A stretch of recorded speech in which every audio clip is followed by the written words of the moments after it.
Sweet corn laddu ഉണ്ടാക്കുന്നത് എങ്ങനെയാണെന്ന് നോക്കാം. അതിന് വേണ്ടി 2 കോണാണ് എടുത്തിട്ടുള്ളത്. ഇതാദ്യം ഒന്ന് ഇളക്കിയെടുക്കാം.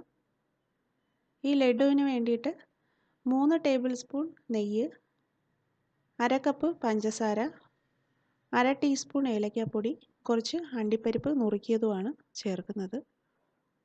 സ്വീറ്റ് കോണ് മിക്സിയിലിട്ട് ആദ്യം ഒന്ന് നന്നായിട്ട് അരച്ചെടുക്കും. ഒട്ടും വെള്ളം ഒഴിക്കാതെ തന്നെ ഇത് അരച്ചെടുക്കണം.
ഒരു പാൻ അടുപ്പത്തേക്ക് വെച്ച് 2 ടേബിൾ സ്പൂൺ നെയ്യ് ഒഴിക്കാം.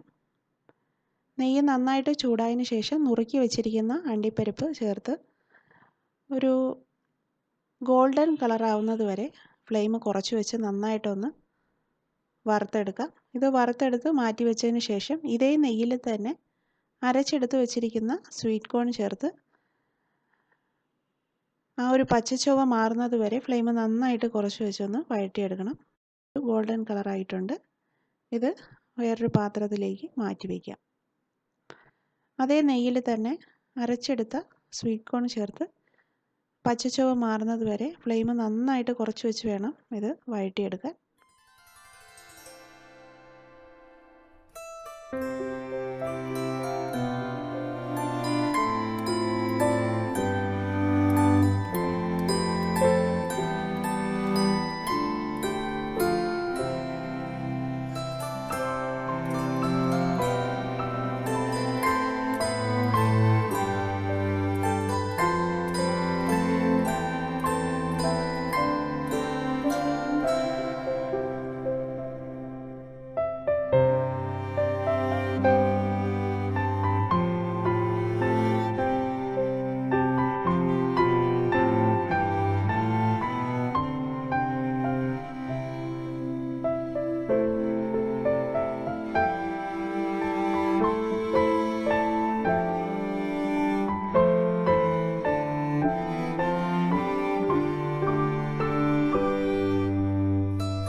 ആ സ്വീറ്റ് കോൺ ചേർത്ത സമയത്തുള്ള ആ ഒരു പാകം മാറി ഇത് നന്നായിട്ടൊന്ന് ഉരുണ്ട് വന്നിട്ടുണ്ട്.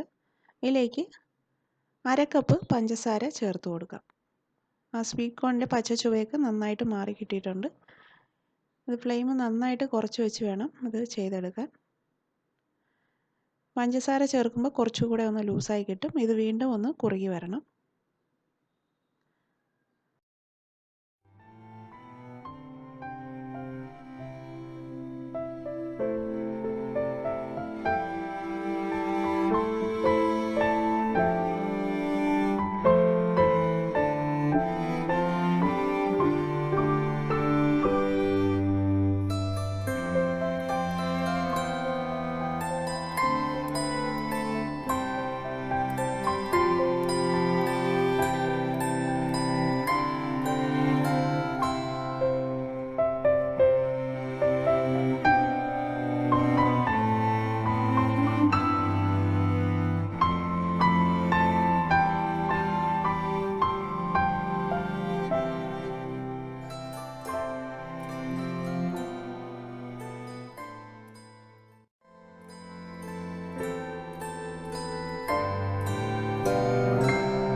പഞ്ചസാര ചേർത്തതിന് ശേഷം വീണ്ടും ഒന്ന് നന്നായിട്ട്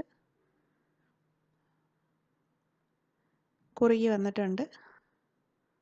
ഇതിലേക്ക് 1 ടേബിൾ സ്പൂൺ നെയ്യ്, 1/2 ടീസ്പൂൺ ഏലക്കാപ്പൊടി, വറുത്ത് വെച്ചിരിക്കുന്ന അണ്ടിപ്പരിപ്പും ചേർത്ത് നന്നായിട്ട് മിക്സ് ചെയ്ത് യോജിപ്പിച്ചതിന് ശേഷം തണുക്കാനായിട്ട് ഒരു പ്ലേറ്റിലേക്ക് മാറ്റി വയ്ക്കാം. ചെറിയ ചൂടോടുകൂടി തന്നെ ഇത് ചെറിയ ഉരുളകളായിട്ട് ഉരുട്ടിയെടുക്കാം. ഇത് വളരെ സോഫ്റ്റായിട്ടുള്ള ഒരു ലഡുവാണ്. വളരെ പെട്ടെന്ന് ഉണ്ടാക്കിയെടുക്കാം. 2 സ്വീറ്റ് കോണിൽ നിന്ന് ഏകദേശം 9-10 എണ്ണം വരെ ഉണ്ടാക്കിയെടുക്കാൻ പറ്റും.